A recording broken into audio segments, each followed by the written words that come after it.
Hello, good evening.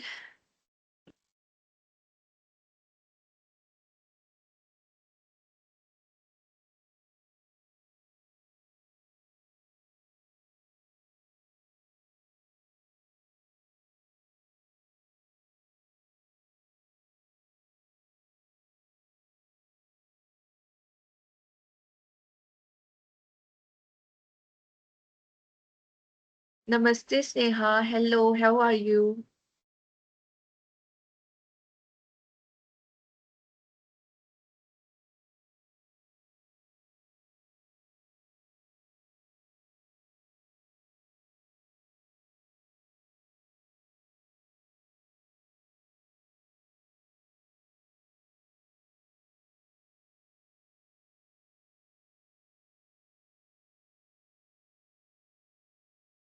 कैसे हो? मैं ठीक हूँ, आप लोग कैसे हो?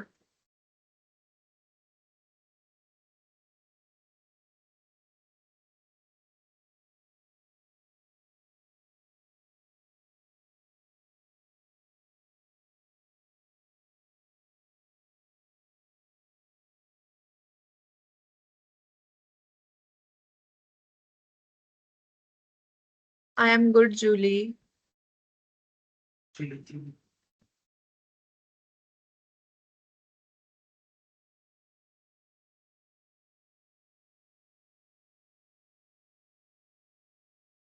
2 मिनट और वेट करते हैं सबके आने का।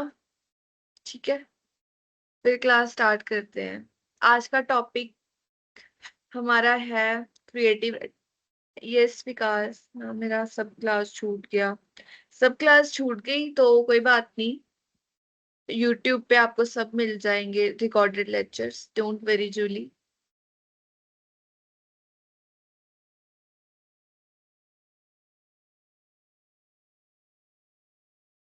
मैम मैं पहले बैच की हूँ। अच्छा आप। ओ, ओके ओके, हाँ आप पहले भी थे। मुस्कान, तो I think you can leave. Low volume, low volume. What about now? Wait a minute. PDF कौन सा PDF Julie? Recorded lectures?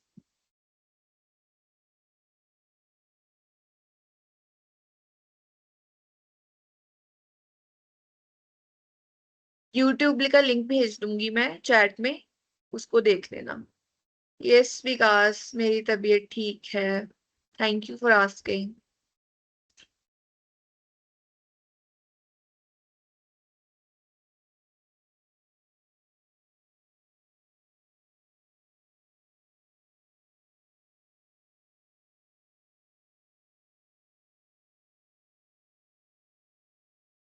Good evening. चलो, 6-5 होने वाले हैं। Voice problem still?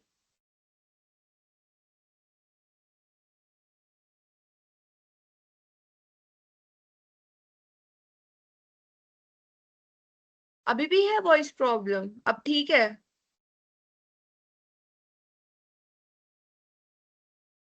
वो देखो, विकास ने यूट्यूब लिंक भेज दिया, यहाँ पे आपको सब मिल जाएगा recorded lectures for every session. चलो ठीक है। स्क्रीन शेयर करती हूँ मैं अब।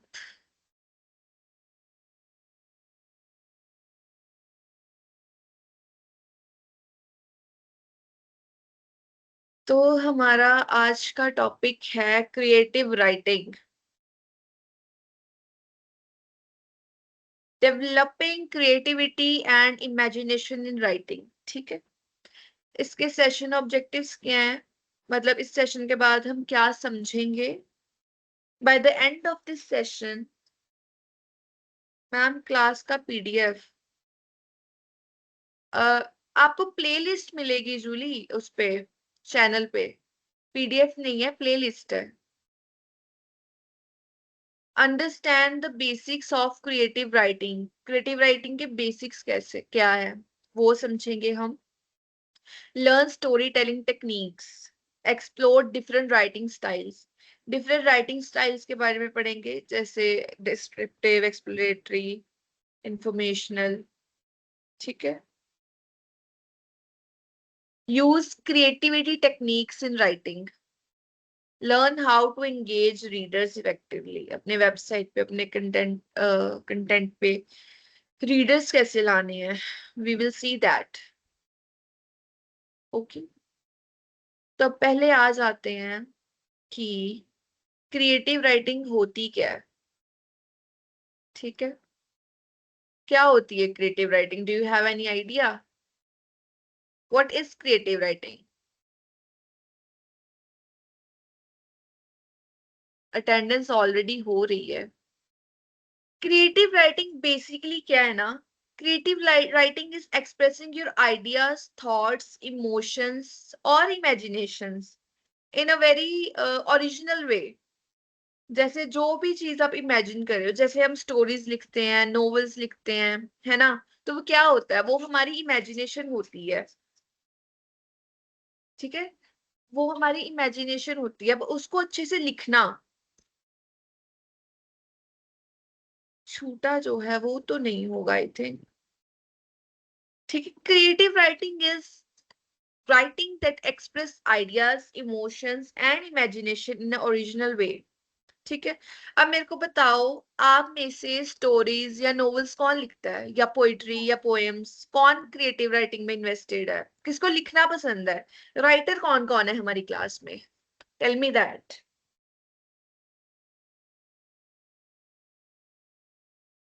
घंटे की assignment?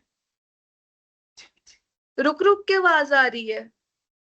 Okay, I will send, Govind, I will send you assignment chat में ही, ठीक है, पिन कर दूंगी।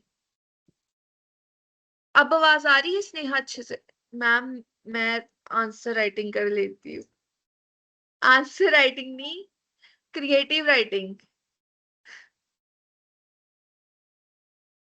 मतलब नॉवेल्स लिखना, स्टोरीज लिखना, पोएम्स या पोइट्रीज। शायरी लिखना किसको पसंद है?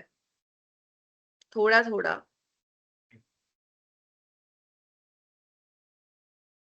Sneha Singh no, Julie Singh no. शौक बहुत है पर आज तक लिख नहीं पाया, मुझे नहीं पसंद। ओके, तो हमारी क्लास में राइटर्स नहीं है, it's okay, but your instructor is a writer. I do Shayari sometimes. मुझे तो टाइपिंग पसंद। ओके, क्रिएटिव राइटिंग का सिंपल मतलब यही है, अपने आइडियाज को या अपनी इमेजिनेशन को वर्ड्स में लिखना, हमारे थॉट्स को, जो हम सोच रहे हैं, जो हम इमेजिन करते हैं, उनको कॉपी और पेन पे उतारना, लिखना, ठीक है। ये क्या इंक्लूड करती हैं? Poetries, poems, novel, stories. अब आप अगर स्टोरीज पढ़ते ना, एक मिनट,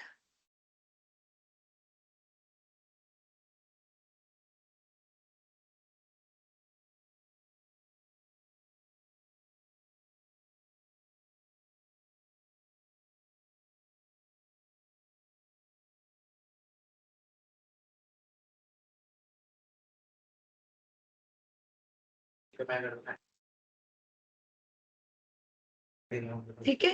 स्टोरीज को, पोएम्स को लिखना, आपको क्या लगता है जो हम मूवीज देखते हैं या हम नॉवेल्स पढ़ते हैं, वो क्या होती है?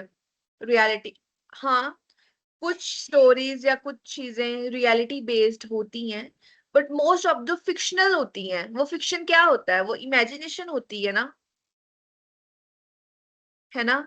आपको पसंद है नॉवेल्स पढ़ना या स्टोरीज पढ़ना, ऐसा क्रिएटिव कंटेंट पढ़ना?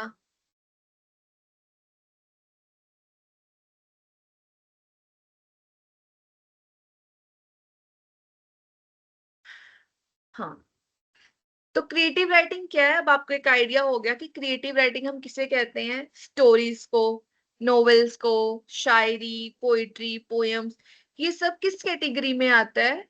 ये सब क्रिएटिव राइटिंग की कैटेगरी में आता है, ठीक है। Creative writing basically focus on imagination and expression. Creative writing का मेन फोकस क्या है? हमारी इमेजिनेशन, हमारी क्रिएटिविटी, एक्सप्रेशन, हम अपने आइडियाज को एक्सप्रेस कैसे करते हैं, अपने आइडियाज को, अपनी क्रिएटिविटी को, अपनी इमेजिनेशन को लोगों तक कैसे पहुंचाते हैं, क्या वर्डिंग्स यूज करते हैं, या हमारा लिखने का स्टाइल क्या है, क्या वो लोगों को अपीलिंग लग रहा है, क्या लोगों को वो पढ़ने में मजा आ रहा है। ठीक है, ऐसे क्रिएटिव राइटिंग का मेन फोकस है इमेजिनेशन। अब इमेजिन आप कुछ भी कर सकते हो, इमेजिनेशन की कोई हद नहीं होती, इमेजिनेशन में कुछ गलत या सही नहीं होता। इमेजिनेशन वो बस आपका एक अपना सेल्फ है, it is your own self, your own way of thinking या एक्सप्लोरिंग या कोई सिनेरियो क्रिएट करना। आप कुछ होते हैं कुछ लोग जिनको सोने से पहले फेक सिनेरियोस क्रिएट करने की बहुत आदत होती है, या कईयों को सोने से पहले चाहे अपने क्रश के साथ कुछ इमेजिन कर लिया, एक अच्छा मोमेंट, या अपनी गर्लफ्रेंड के साथ ओवर थिंकिंग। अरे, so how many of you imagine things before sleeping? Tell मी।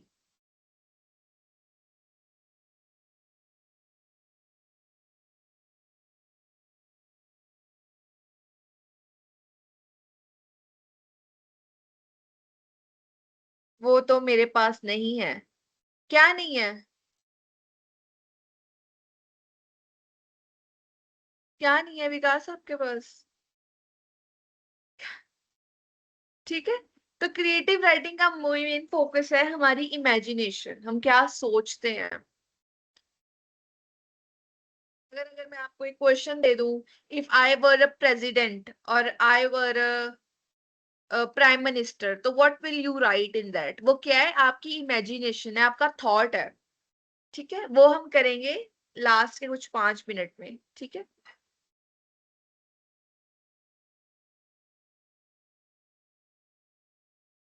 हाँ, ऐसा होगा तो कैसा होगा, व्हाट इफ, है ना। अब इम्पोर्टेंस क्या है क्रिएटिव राइटिंग की? क्रिएटिव राइटिंग की इम्पोर्टेंस ये है कि क्रिएटिव राइटिंग हमारी सोचने की क्षमता को बढ़ा देती है, हमारी इमेजिनेशन इंप्रूव कर देती है। अगर आपने देखा होगा जो ऑथर्स होते हैं, है ना, जो ऑथर्स होते हैं वो बहुत अच्छा लिखते हैं। अगर उन्होंने एक बुक लिख दी तो बहुत सारी पॉसिबिलिटी होती है जो वो अगली बुक्स लिखेंगे वो भी बहुत अच्छी इमेजिनेशन पे होगी। अगर कोई फिक्शन लिखता है तो वो बहुत अच्छी फिक्शन लिखेगा, या बहुत अच्छी फिक्शन लिखता है। तो ऐसा तो नहीं होता ना कि कोई ऑथर है, वो फिक्शन लिखता है तो उसकी एक बुक ही अच्छी है बस, बाकी में उसने कुछ भी लिख दिया। तो जब आप इमेजिन करना स्टार्ट करते हो ना, तो ब्रिक बाय ब्रिक आपकी इमेजिनेशन और अच्छी होना स्टार्ट हो जाती है। ठीक है, imagination improves with time. Okay, what happens? Imagination improves with overthinking on any topic. अच्छा, अब कुछ होते हैं जो वर्ड्स सोच लेते हैं, कुछ सबसे अगर कोई प्रॉब्लम चल रही है लाइफ में तो उसका वर्स्ट आउटकम सोच लेते हैं, वो इमेजिन करने लग जाते हैं। ठीक है, नेगेटिव इमेजिनेशन भी होती है, पॉजिटिव इमेजिनेशन भी होती है। So try to imagine good things. Okay, किसको इमेजिन करना पसंद है? किसको किसको इमेजिन करना पसंद है? रेहान सिंह, मुझे क्या इमेजिन करते हो रेहान? और किसी को पसंद है इमेजिन करना? जूली, मुझे, Sudhir, me. So what you guys imagine? What you imagine? Future को? अच्छा, कि फ्यूचर में मैं पायलट बनूंगा, मैं प्राइम मिनिस्टर बनूंगा, this is what you imagine?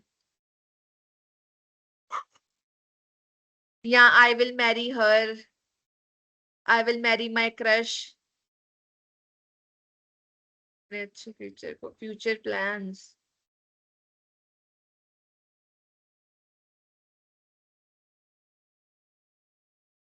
बिना काम किए करोड़पति कैसे? Very good. एक तो हमारी इमेजिनेशन अच्छी होती है और हमारे कम्युनिकेशन स्किल्स अच्छे होते हैं। जब हम सोचते हैं हम उसको अपनी राइटिंग में स्टार्ट करते हैं लिखना या अपने कंटेंट में लिखना स्टार्ट करते हैं, तो हमारी इमेजिनेशन बढ़ती है। तो उससे क्या होता है, हमारे कम्युनिकेशन स्किल्स अच्छे होते हैं, हम अपने थॉट्स बताने में, ठीक है, अपने थॉट्स उस पेपर पे या उस टाइपर पे लिखने में काफी अच्छे हो जाते हैं। तो इससे क्या होगा, हमारी कम्युनिकेशन स्किल्स बढ़ेगी, हम अच्छे से अपने आइडियाज कन्वे कर पाएंगे कि मैं अपने थॉट्स को कैसे लोगों के सामने रखूं कि लोगों को समझ में भी आए। तो इसे क्या हम बोलते हैं, गुड कम्युनिकेशन स्किल्स। अपने विचारों को ऐसे बताना कि अगला पर्सन जो आपको सुन रहा है उसको अच्छे से समझ आए, एक क्लैरिटी के साथ समझ आए। इसको हम क्या बोलते हैं, good communication skills. And many of us lack communication skills. हमें एक्सप्रेस करना ही नहीं आता अपनी फीलिंग्स को या अपने थॉट्स को, है ना। कभी अगर हम परेशान हैं या फ्रेंड्स में ही अगर झगड़ा हो जाए, तो क्या होता है, कभी कभी we don't know how to express our anger, या हम अपना गिल्ट या अपनी सैडनेस को कैसे एक्सप्रेस करें, उसको क्या बोलते हैं, लैक ऑफ एक्सप्रेशन। ठीक है, लैक ऑफ एक्सप्रेशन। एक्सप्रेस कम्युनि एक्सप्रेस इमोशंस एंड आइडियाज। एक और इम्पोर्टेंस है क्रिएटिव राइटिंग की, it help us to express our ideas and emotions. कभी लड़ाई नहीं होती है हम सब बीच में। Good. Express emotions and ideas clearly. क्रिएटिव राइटिंग से क्या होएगा, हम अपने आइडियाज और अपने इमोशंस को अच्छे से एक्सप्रेस कर पाते हैं। ठीक है, क्योंकि क्रिएटिव राइटिंग ना आपको एक कॉन्फिडेंस देती है, आपको एक बोलने का तरीका देती है, आपको कम्युनिकेशन स्किल सिखाती है। तो इससे क्या होगा कि आप अच्छे से अपने विचार दूसरों तक पहुंचा सकोगे या अपने इमोशंस अच्छे से शेयर कर पाओगे। For example, if you like someone, है ना, but you can't tell that person, इसको हम क्या बोलते हैं, लैक ऑफ एक्सप्रेशन। हम बोल नहीं पाते हैं। मैम मेरी इमेजिनिंग पावर इतनी ज्यादा हो गई है कि सामने वाले को मन की बात भी जान लेता हूँ। Govind, very nice. Engage readers creatively. अब रीडर्स को एंगेज करना, ठीक है। क्रिएटिव राइटिंग में आप जितनी क्रिएटिविटी से अपना कंटेंट लिखोगे, उसमें जितनी फीलिंग्स डालोगे, जितने यूनिक आइडियाज डालोगे, उतना ही ज्यादा रीडर एंगेज रहेगा अपने आपके कंटेंट से। अब आप मुझे बताओ, अगर आप कोई शायरी लिख रहे हो, है ना, तो ऑफ कोर्स उसमें आप अपने इमोशंस डालोगे भर भर के। चाहे आप एक रोमांटिक शायरी लिख रहे हो, चाहे आप सैड शायरी क्यों ना लिख रहे हो, व्हाट विल यू डू। अगर सैड लिख रहे हो तो उसमें रोने वाले एलिमेंट्स डालोगे। मैम माइकसेस, रोहित, ओके रोहित, अभी तो यहाँ पे थे आर के।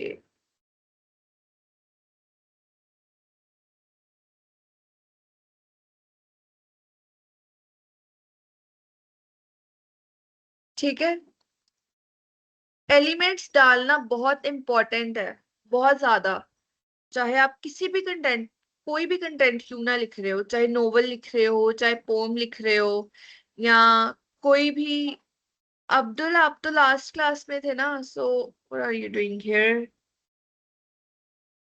Okay, mic has granted Abdul and Rohit. ठीक है, तो क्रिएटिव राइटिंग का मेन फोकस क्या है, लोगों को इंगेज करना क्रिएटिवली, कि लोग आपके कंटेंट के साथ जुड़े रहे। ठीक है, अब हम आ जाते हैं basics of story telling.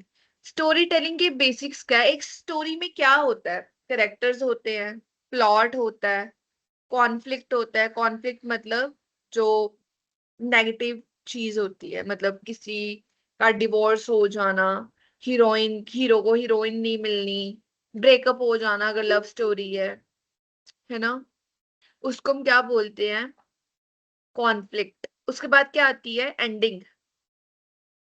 Ending अब सैड भी हो सकती है, हैप्पी भी हो सकती है। कुछ मूवीज में सैड एंडिंग दिखाई जाती है, कुछ में हैप्पी दिखाई जाती है। For example Veer Zaara. वीर ज़ारा किसने किसने देखी है?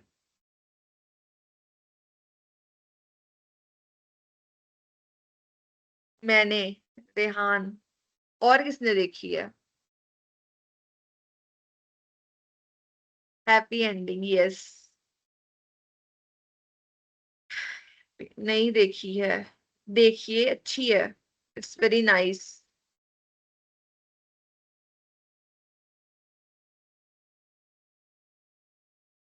तेरे नाम सैड, ओ माय गॉड। हम्म। तो एंडिंग्स कैसी भी हो सकती हैं डिपेंडिंग ऑन द मूवी और द ऑथर और द प्रोड्यूसर। ठीक है। तो बेसिक एलिमेंट्स क्या है एक स्टोरी के? करेक्टर्स होते हैं, एक सेटिंग होती है। सेटिंग का मतलब क्या है? सेटिंग का मतलब है जहां पे वो स्टोरी प्लेस हो रही है। जैसे वीर ज़ारा की सेटिंग क्या थी? वीर कहाँ पे होता है उसका घर? इंडिया में होता है, पंजाब में होता है। और ज़ारा कहाँ की होती है? पाकिस्तान की होती है। तो आधी मूवी कहाँ पे बेस्ड होती है? इंडिया पंजाब में। और आधी मूवी कहाँ पे बेस्ड होती है? पाकिस्तान में। ठीक है। तो हाँ, पाकिस्तान। तो इसको हम क्या बोलेंगे? Setting of the story. Okay. Plot, अब प्लॉट क्या होता है? टर्निंग पॉइंट, एक इवेंट, उसको हम बोलते हैं प्लॉट। कॉन्फ्लिक्ट, जो भी नेगेटिव आउटकम या कुछ भी तकरार, anything negative that comes between is called conflict. Ending आप सबको पता है, हैप्पी, सैड। यहाँ पे जैसे आप बोल रहे हो तेरे नाम सैड, साथ में रोने वाला इमोजी भी लगा दिया है। और वीर ज़ारा की क्या बोला था? Happy ending, yes.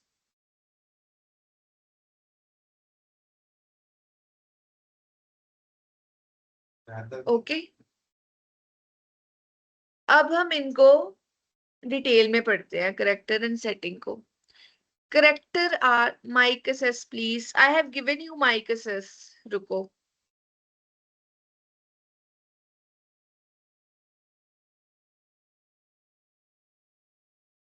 Okay, speak, बोलो रोहित।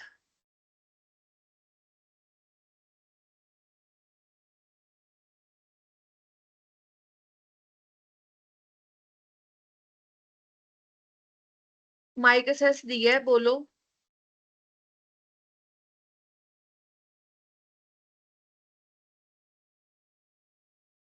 छबी नहीं बोलना। ठीक है। तो करेक्टर और सेटिंग को डिटेल में पढ़ेंगे। ठीक है। करेक्टर आर द पीपल और पर्सनैलिटीज इन अ स्टोरी।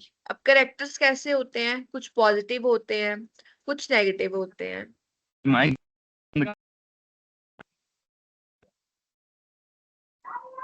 मिल तो गया है माइक असेस, अभी आवाज आई थी।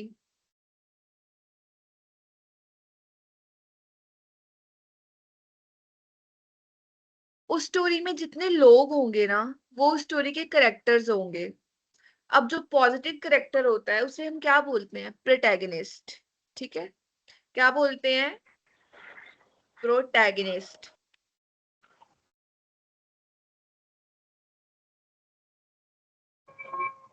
और नेगेटिव करेक्टर को क्या बोलते हैं? एंटैगनिस्ट। ठीक है। I have to mute you people, बहुत डिस्टरबेंस हो जाती है otherwise.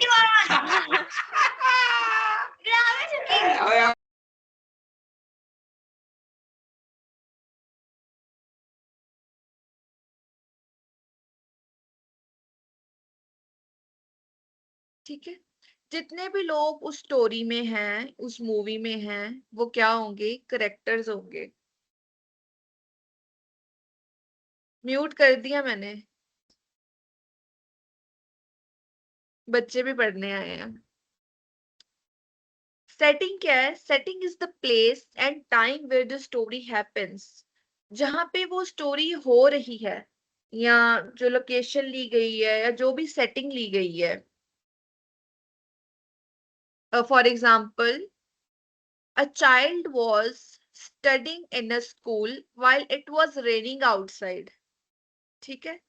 A child was studying in school while it was raining outside. अब सेटिंग क्या है स्कूल की, while it was raining outside. ठीक है, वो बच्चा कहाँ पे पढ़ रहा था, एक स्कूल में पढ़ रहा था जब बारिश हो रही थी।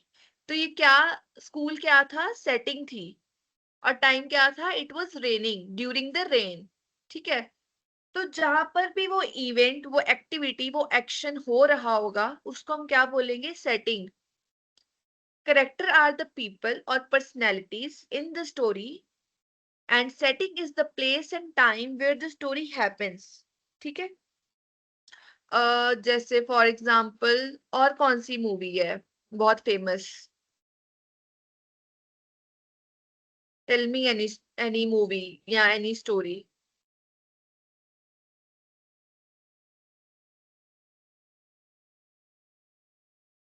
हाँ, कोई मूवी बताओ मुझे, पुष्पा मैंने देखी नहीं है, कोई मूवी बताओ और उसकी सेटिंग बताओ।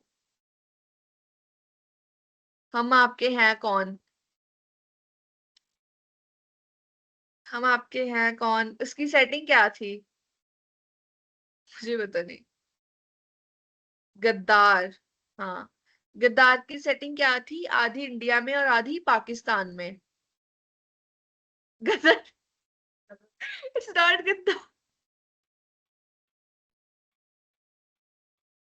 ओके, कोई और जो मुझे भी पता हो।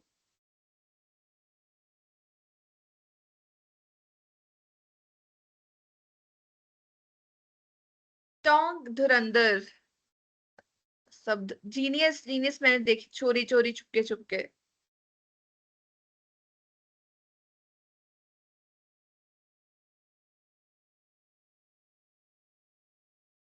Genius movie, love story movie.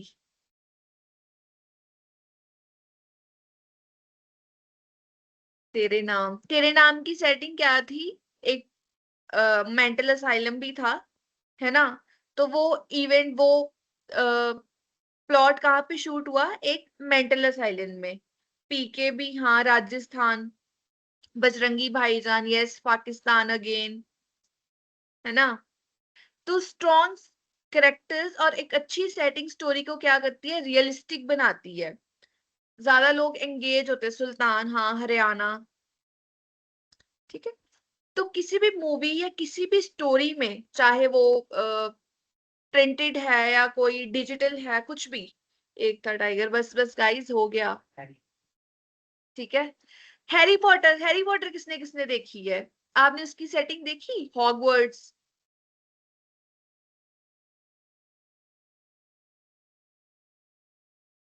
नहीं देखी, ओके। तो एक स्टोरी की हमेशा स्ट्रॉन्ग कैरेक्टर्स और स्ट्रॉन्ग सेटिंग होनी चाहिए। नो मैम, वहां तक नहीं पहुंचा, कोई बात नहीं। अब हम समझते हैं प्लॉट एंड कॉन्फ्लिक्ट किसे कहते हैं। Plot is a sequence of events happening in the story. Sequence of events मतलब एक एक्शन, एक इवेंट के बाद क्या इवेंट हो रहा है ना, उसको हम क्या बोलेंगे, प्लॉट। सीक्वेंस का मतलब होता है एक के बाद एक, जैसे मूवीज के पार्ट्स आना, पार्ट वन, पार्ट टू, जैसे धुरंधर 1 आई, फिर धुरंधर 2 आई, है ना। ये सीक्वल होते हैं, और सीक्वेंस छोटे छोटे पार्ट्स का बार बार आना किसी भी मूवी में, प्लॉट्स का चेंज होना।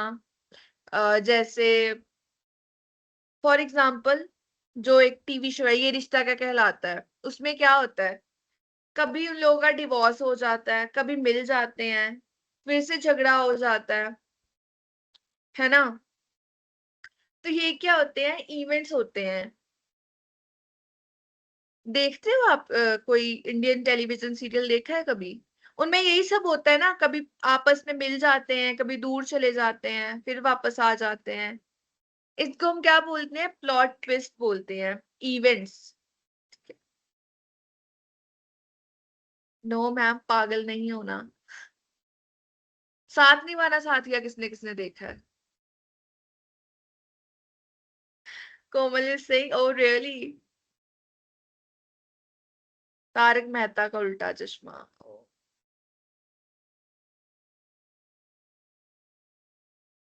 कॉन्फ्लिक्ट इज द चैलेंज और प्रॉब्लम फेस्ड बाय करेक्टर। आवाज फंस रही है मैम। अब कॉन्फ्लिक्ट क्या है? कॉन्फ्लिक्ट है चैलेंज या प्रॉब्लम जो करेक्टर्स के द्वारा फेस करी जाती है। कोई भी प्रॉब्लम या कोई भी चैलेंज, जैसे कि तेरे नाम में क्या हुआ था, वो अलग हो गए थे जो सलमान खान और जो हीरोइन थी। बाद में क्या हुआ, सलमान खान गॉट मैड, है ना, उसको कोई मेंटल डिसऑर्डर हो जाता है बाद में, मतलब वो पागल हो जाता है। तो ये क्या था? ये कॉन्फ्लिक्ट था, चैलेंज था एक, है ना। कॉन्फ्लिक्ट का सिंपल मतलब है कोई लड़ाई झगड़ा या तकरार। इंग्लिश में इसका जो सिंपल मतलब बताया जाता है वो है लड़ाई झगड़ा या तकरार। Rehan, why are you crying? Don't worry, it was just a movie. ठीक है। For example, a student preparing for exam while facing difficulties. ठीक है, कोई स्टूडेंट है, वो एग्जाम्स के लिए प्रिपेयर कर रहा है, बस बट उसको डिफिकल्टी।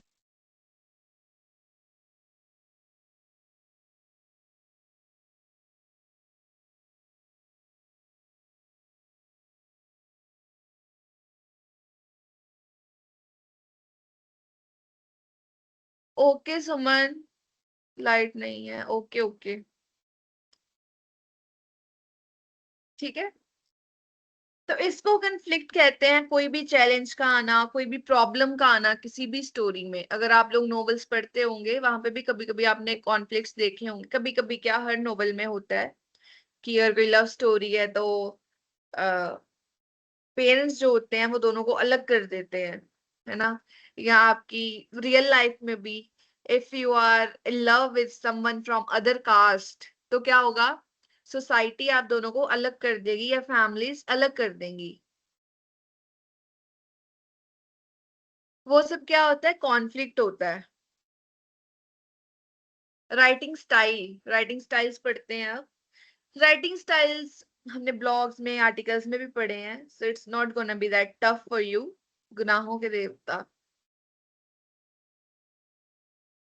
गाइस, मूवीज बाद में प्लॉट बताता है कि क्या हो रहा है, कॉन्फ्लिक्ट उस कहानी को मजेदार बनाता है। यस, कॉन्फ्लिक्ट के बिना बोरिंग लगेगी स्टोरी, है ना। अगर कॉन्फ्लिक्ट ही नहीं होगा, कोई चैलेंज ही नहीं होगा, तो स्टोरी तो बहुत स्मूथ चलती जाएगी, वही प्यार व्यार एंड ऑल। बट अगर वहां पे कुछ ट्विस्ट ही नहीं आएगा, कोई टर्न ही नहीं आएगा, तो यू इंटरेस्ट नहीं बनेगा उस स्टोरी में, है ना। तो राइटिंग स्टाइल क्या होता है? पहला हम पढ़ेंगे फॉर्मल, जिसमें इमोशंस का यूज नहीं किया जाता। सब्जेक्टिव नहीं होता है, वो बहुत ऑब्जेक्टिव होता है। It is always based on facts, evidences. ठीक है। ये फॉर्मल राइटिंग होती है जो बेसिकली एकेडमिक राइटिंग होती है, जैसे रिसर्च पेपर्स। आपने कभी कॉलेजेस में रिसर्च पेपर अगर लिखा होगा तो आपने उसकी राइटिंग देखी होगी, बहुत ज्यादा फॉर्मल होता है। It is always backed by evidence and facts, है ना। तो उसको हम क्या बोलते हैं? फॉर्मल, जिसमें हम इमोशंस नहीं डालते, सब्जेक्टिविटी नहीं डालते, अपने थॉट्स नहीं डालते। वो बहुत ज्यादा straight formal, evidence based, factual होता है। इनफॉर्मल, अब इनफॉर्मल क्या होता है? जैसे हम ब्लॉग्स में लिखते हैं, कन्वर्सेशनल फ्लो ऑफ राइटिंग, जैसे हम आपस में बात कर रहे हैं। अब ये सेटिंग क्या है? It's formal also, I am teaching you, you are my student. Informal also, because मैं आपके साथ उस तरीके से बात कर रही हूँ, एक बहुत कन्वर्सेशनल टोन में, है ना, लाइक बहुत लाइट टोन में, बहुत एक फ्रेंडली वे में। तो उसको हम क्या बोलते हैं? इनफॉर्मल। जैसे ब्लॉग्स हो गए, ब्लॉग्स आर हाईली इनफॉर्मल, क्योंकि उसमें हम अपने थॉट्स लिखते हैं सब्जेक्टिव तरीके से। सबके अपने अपने थॉट्स हो सकते हैं, थॉट्स आर ऑलवेज सब्जेक्टिव, वो कभी ऑब्जेक्टिव नहीं हो सकते, है ना। ऑब्जेक्टिव क्या होता है? Facts, evidences which are same for all, but subjectivity is different for all. अगर फॉर एग्जाम्पल मैं आपसे पूछूं, आपका एआई पे क्या विचार है? आने वाले वक्त में एआई कैसे जॉब्स को रिड्यूस करेगी। कोई बोलेगा नहीं ma'am, they AI can't reduce jobs, and some will say ma'am they can take over jobs, AI can take over jobs। ठीक है, तो ये क्या है, ये आपके थॉट्स है, सब्जेक्टिव है, सबके अपने अपने अलग अलग थॉट्स हैं, तो इसको हम क्या बोलते हैं, subjectivity of thoughts. Descriptive, descriptive is very important and very nice actually. Descriptive writing होती है जिसमें हम बहुत ज्यादा डिटेल डालते हैं, बहुत ज्यादा सेंसरी डिटेल, इमोशंस बहुत ज्यादा डालते हैं।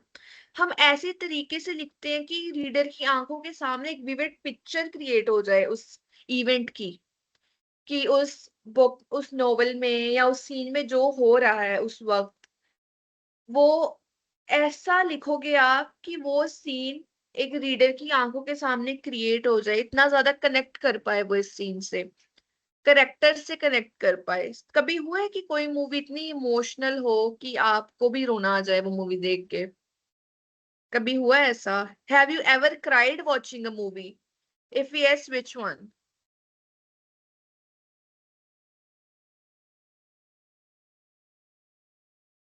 यस।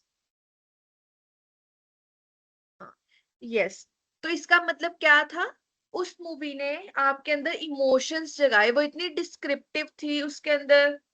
आईएएस वाला देखने के बाद, अच्छा, ट्वेल्थ फेल, साजन के घर, मैंने देखी है साजन के घर। ठीक है, तो उस उन मूवीज ने क्या करा, आपके अंदर वो इमोशंस जगाए, तभी तो आपको रोना आया। तो इसका क्या मतलब था, वो वो सीन्स बहुत ज्यादा डिस्क्रिप्टिव थे, उसमें बहुत ज्यादा सेंसरी इंफॉर्मेशन थी।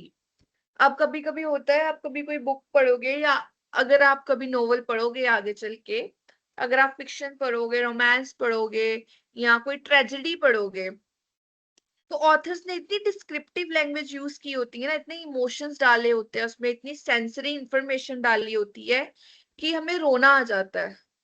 मैम आपको रोना आया है मूवी देख के? बहुत बार, आई हैव लॉस्ट काउंट। ठीक है, तो डिस्क्रिप्टिव राइटिंग ये होती है जिसमें बहुत ज्यादा इमोशंस, बहुत ज्यादा डिटेल डाली होती है। जब हम करेक्टर्स के साथ बहुत ज्यादा कनेक्ट कर पाते हैं, उनके साथ बहुत ज्यादा रेजोनेट कर पाते हैं, ठीक है, हमारे आंखों के सामने एक पिक्चर क्रिएट हो जाती है, उसको हम क्या बोलते हैं, डिस्क्रिप्टिव राइटिंग। ठीक है, बहुत बातें करते हो। ह्यूमरस, ह्यूमरस का मतलब क्या है, पहले मुझे आप बताओ। हम्म, Aashiqui two movie, yes yes Nisha, I have seen Aashiqui two. Humorous writing होती है जिसमें फन एलिमेंट होता है, जिसमें आप सरकाजम यूज करते हो, जोक्स यूज करते हो, पन यूज करते हो, उसको हम क्या बोलते हैं, humorous writing. To make people laugh, लोग सोचने पे मजबूर हो जाए कि वाह यार क्या लिख दिया, क्या ह्यूमर है बंदे का। हम कभी कभी ऐसे कन्वर्सेशनल टोन में बोल देते हैं ना कि यार तेरा ह्यूमर तो बहुत अच्छा है। या कॉमेडी मूवीज, ह्यूमरस मूवीज। सो फॉर्मल बहुत ऑब्जेक्टिव, फैक्ट बेस्ड। इनफॉर्मल क्या होती है, कन्वर्सेशनल टोन में लिखी जाती है, थॉट्स एक्सपीरियंस डाले जाते हैं। डिस्क्रिप्टिव में इंफॉर्मेशन, इमोशंस, सेंसरी डिटेल्स, एक विविड इमेज क्रिएट हो जाती है। Have you got what? ठीक है, ह्यूमरस का मतलब है इसमें फन एलिमेंट होता है। ठीक है, writing style affect reader experience. जो राइटिंग का स्टाइल है ना, वो हमेशा रीडर के एक्सपीरियंस को इफेक्ट करता है। अब हम कुछ राइटिंग टेक्निक्स पढ़ लेते हैं। Ways to improve creativity, creativity को कैसे इम्प्रूव करा जाए, ब्रेनस्टॉर्म करके, आइडियाज ब्रेनस्टॉर्म करो। जब कुछ लिखने जा रहे हो, कुछ क्रिएटिव लिखने जा रहे हो, तो हमेशा पहले सोचो कि इस टॉपिक में मैं क्या क्या, ब्रेनस्टॉर्मिंग मैंने पहले भी आई गेस आपको समझाया बहुत बार। तो ब्रेनस्टॉर्मिंग बेसिकली क्या है, Brainstorming is thinking about the ideas. Brainstorming is thinking about the ideas. Ideas को connect करना, link करना. ठीक है. Observe daily life. Daily life को observe करना. आसपास क्या चल रहा है ना.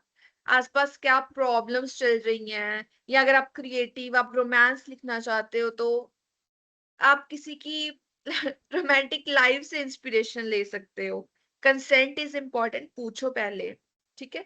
अब ये नहीं होगा कि आप पूरा कॉपी पेस्ट कर दोगे, नाम भी उनका डाल दिया, सब कुछ. No, you will add your own element there. ठीक है. मैम आपने कभी लिखा है कि yes, I have written poetry, shayari. Yes. ठीक है. डेली लाइफ को ऑब्जर्व करो, प्रॉब्लम्स ऑब्जर्व करो, लाइफ्स ऑब्जर्व करो लोगों की.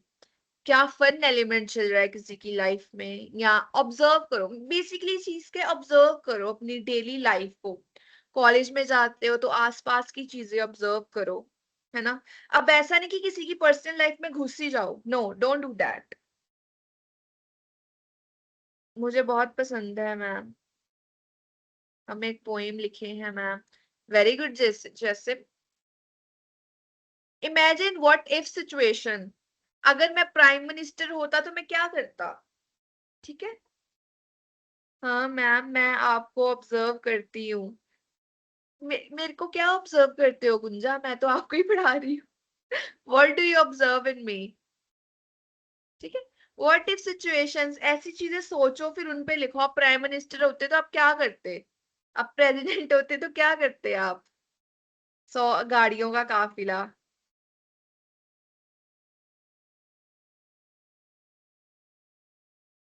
मैम व्हाट इज असाइनमेंट, क्या जमा करना है. असाइनमेंट अभी दूंगी ना, अभी तो सेशन चल रहा है. ठीक है.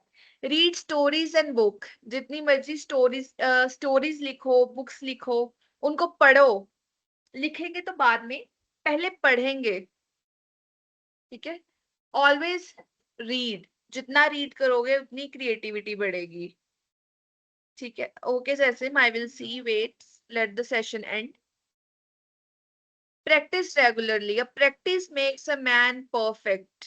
ओके. So practice. आप लिखते हो, उसको लिखा करो, है ना. जितना लिखोगे उतना आपकी क्रिएट इतनी राइटिंग में क्लैरिटी आएगी, थॉट्स ओरिजिनेट होंगे, इमेजिनेशन बढ़ेगी. प्लीज मैम बता दीजिए. क्या सिमरन, आई फॉरगॉट, क्या पूछ रहे थे आप. Engaging readers. अब रीडर्स को कैसे एंगेज करना है. रीडर्स को ऐसे एंगेज करना है. ओपनिंग लाइंस इंटरेस्टिंग होनी चाहिए. Descriptive language. अपने इमोशंस डालो अपनी लैंग्वेज में, अपनी राइटिंग में सेंसिटिव डिटेल डालो कि रीडर फील कर सके कि आप क्या लिखना चाह रहे हो, है ना. रीडर रीडर फील करेगा ना जब, तो रीडर एंगेज होगा, वो बिल्कुल घुस जाएगा आपकी रीडिंग में. कुछ स्टोरीज, कुछ मूवीज ऐसी होती है ना कि कब वक्त का पता ही नहीं चलता. इसका क्या मतलब है, आप बिल्कुल एंगेज थे उस मूवी में या उस स्टोरी में. Emotional connection. ऐसे लिखिए कि जो रीडर है वो करेक्टर्स के साथ इमोशनली कनेक्ट कर पाए. अब कभी कभी ऐसा आता है ना, हम कोई मूवी खत्म करें या कोई सीरीज खत्म करें तो बाद में ना बहुत एम्पटी सा फील होता है कि यार अब हम इन करेक्टर्स को दोबारा देखेंगे नहीं, है ना. जैसे मैं आपको अगर पर्सनल खुद का बताऊं, तो मैं जब कोई सीरीज खत्म करती हूँ ना तो आई ऑलवेज थिंक कि यार शिट, अब कुछ अधूरा अधूरा लगेगा, है ना. So it is always, it is always like that for me. मैं बहुत ज्यादा इमोशनली कनेक्ट करने लग जाती हूँ किसी करेक्टर के साथ. और अगर उस करेक्टर के साथ बुरा हो रहा है तो I will also start crying with that character. थोड़ा वेयर्ड है but it happens actually. Suspense और क्यूरियोसिटी. अब सस्पेंस बहुत जरूरी है किसी भी राइटिंग में. बिना सस्पेंस के स्टोरी बहुत बोरिंग लगेगी, है ना.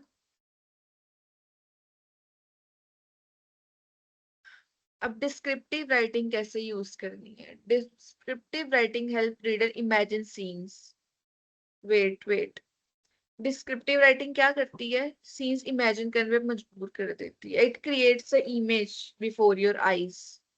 द रूम वॉज मेसी, अगर मैं अपने राइटिंग में लिख दूं, क्रिएटिव राइटिंग में, कि रूम मेसी था, तो बहुत बोरिंग सी स्टेटमेंट लगेगी। बट अगर मैं लिखूं books and paper were scattered across the small dusty room, तो इसने क्या करा, इस लाइन ने एक विविड इमेज क्रिएट कर दी आंखों के सामने, कि बुक्स और पेपर्स थे वो ऐसे ही बिखरे पड़े थे कमरे में जो बहुत डस्टी रूम था, है ना। इस सेंटेंस ने क्या करा, एक इमेज क्रिएट कर दी। कॉमन मिस्टेक्स में कंफ्यूजिंग स्टोरीज कोई नहीं पढ़ना चाहेगा, जिसमें बहुत सारा प्लॉट है, बहुत सारे कॉन्फ्लिक्ट है, वो एक बहुत मिक्सड अप सा हो जाता है, या बहुत सारे करेक्टर्स है, हर करेक्टर की अपनी अलग से स्टोरी चल रही है, तो what will happen, reader will get confused. Reader will not know कि ये कौन सा डायलॉग किस करेक्टर ने बोला है ना। मूवीज देखने में अलग होता है, वो विजुअल होता है, विजुअल परसेप्शन अलग होते हैं।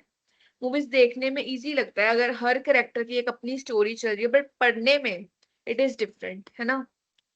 तो ट्राई करो कि बहुत सिंपल स्टोरीज रखो, ज्यादा कंफ्यूजिंग नहीं हो, अननेसेसरी डिटेल्स बहुत ज्यादा नहीं डालनी, सेंसरी डिटेल्स डालनी है।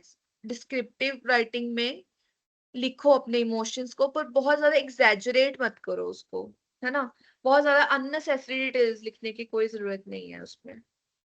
वीक एंडिंग्स, अगर ending up to the mark नहीं है, अब कई मूवीज होती है कि प्लॉट बहुत अच्छा होता है, सेटिंग्स बहुत अच्छी होती है, कैरेक्टर्स बहुत स्ट्रांग होते हैं, बट एंडिंग बहुत वीक सी होती है, जो एक्सपेक्ट नहीं करा होता वैसी एंडिंग होती है, मतलब मजा नहीं आता एंडिंग देख के, है ना।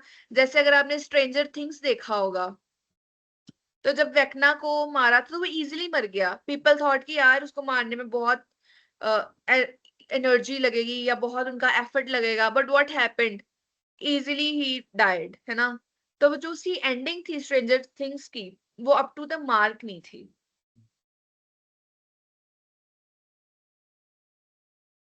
रिपीटेटिव आइडियाज, अगर अगर हर प्लॉट, हर करेक्टर की अपनी,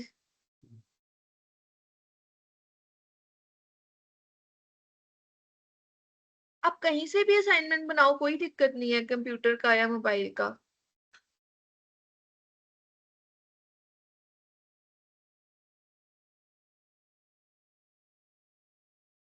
ठीक है। और रिपीटेटिव आइडियाज सेम आइडियाज को बार बार रिपीट नहीं करना है। अगर एक प्लॉट में डिवोर्स हो रहा है, दूसरे प्लॉट में आप दूसरे करेक्टर का डिवोर्स नहीं करवा दोगे, ठीक है। Always try to originate different idea. Ma'am assignment कैसे बनाए? असाइनमेंट आप कॉपी पे भी बना सकते हो, बाद में उसका पीडीएफ बना लेना एंड सबमिट कर देना पोर्टल पे, ठीक है। कीप स्टोरी सिंपल, ऑर्गेनाइज्ड और मीनिंगफुल। अब स्टोरी का एक मीनिंग होना चाहिए, अगर सेंसलेस स्टोरीज होंगी तो it will not appealing, reader को मजा नहीं आएगा पढ़ने में, ठीक है। प्रैक्टिस सेशन पे आ जाते हैं। Creative right student will create character setting, right a short story. ये तो आप खुद से करोगे, यहाँ क्लास में चैट में तो होगा नहीं। तो कैरेक्टर्स लिखना, एक अच्छा सा सेटिंग देना उनको, और एक छोटी सी शॉर्ट स्टोरी लिखना। ट्राई करना कि आप उनको डिस्क्रिप्टिव राइटिंग में लिखो, ठीक है। बहुत सारे इमोशन, सेंसरी डिटेल डालो। मैम असाइनमेंट क्या सब है? असाइनमेंट हिंदी में बना सकते हैं, असाइनमेंट आई थिंक इंग्लिश में बनानी है। मैम असाइनमेंट क्या है? असाइनमेंट अभी लास्ट में आएगी, लास्ट जो स्लाइड होगी ना वो असाइनमेंट होगी। एक्टिविटी भी वही है, क्रिएट अ शॉर्ट स्टोरी, किसी भी टॉपिक पे, magical day, unexpected adventure, talking animal, ठीक है। पर हम अभी एक्टिविटी पे फोकस नहीं करेंगे, असाइनमेंट पे फोकस करेंगे। डिस्कस कर लेते हैं, व्हाट इज क्रिएटिव राइटिंग? कौन आंसर करेगा इसको, what is creative writing?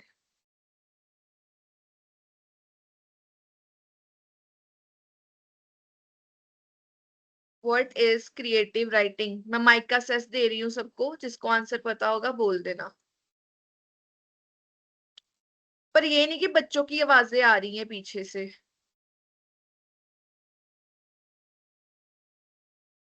Okay guys, what is creative writing? Hello ma'am, नमस्ते। हेलो, नमस्ते। Ma'am creative writing is ma'am express ideas idea emotions and emotions and imaginations को मतलब शब्दों में लिखना सर। हाँ, मैम एक एक करके बोलो।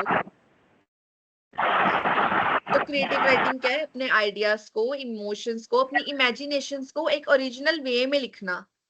ठीक है। Yes ma'am.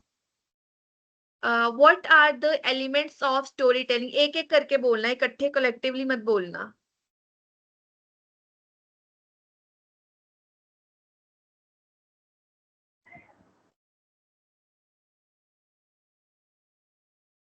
What are the elements of storytelling? Ma'am assignment कैसे बनाएं? पहले डिस्कस कर लें क्वेश्चंस। जी मैम, पहले क्वेश्चन डिस्कस कीजिए। What are the elements of storytelling? Ma'am story Telling. Set poem is story Storytelling की elements जैसे character, plot, conflict, setting. Character, plot, setting, that's और कॉन्फ्लिक्ट, थीम, हाँ। पॉइंट ऑफ व्यू, और tone and style. ending. जी How can we engage readers? अब readers को engage कैसे रखा जाए?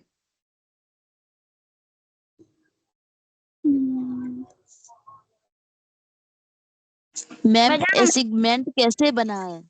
होगा मैम। 2 इंगेज मिनट कुछ रुक अच्छा, जाओ, लास्ट 2 क्वेश्चन रह गए हैं, फिर बताती हूँ। ठीक है कुछ अट्रैक्टिव लिख के हाँ, ऐसे हम कर सकते हैं। इंगेज अच्छा लाइन लिख के अच्छी ओपनिंग लाइन, क्लैरिटी ला के अपनी राइटिंग में, डिस्क्रिप्टिव लैंग्वेज यूज करके। यस ठीक है। Ma'am. Why is creativity important? अब creativity important क्यों है? What do you think? Why is creativity important? Ma'am ideas ma'am को अच्छा improve imagination, develop communication skill, express emotional and ideas. Yes. हाँ, बिल्कुल ठीक बोला। So here we are done with the discussion. ये है आपकी आज की असाइनमेंट। इसमें आपने लिखनी है एक स्टोरी। मैम असाइनमेंट कैसे बनाएंगे? असाइनमेंट कैसे बनाएंगे? असाइनमेंट आप चाहे तो अपने फोन पे, कंप्यूटर पे, वर्ड पे लिख सकते हो। If not that, copy pen लो और उस पे असाइनमेंट लिख लो, फिर उसका पीडीएफ बना लो। ठीक है। उसका पीडीएफ बना के पोर्टल पे सबमिट कर देना। ठीक है।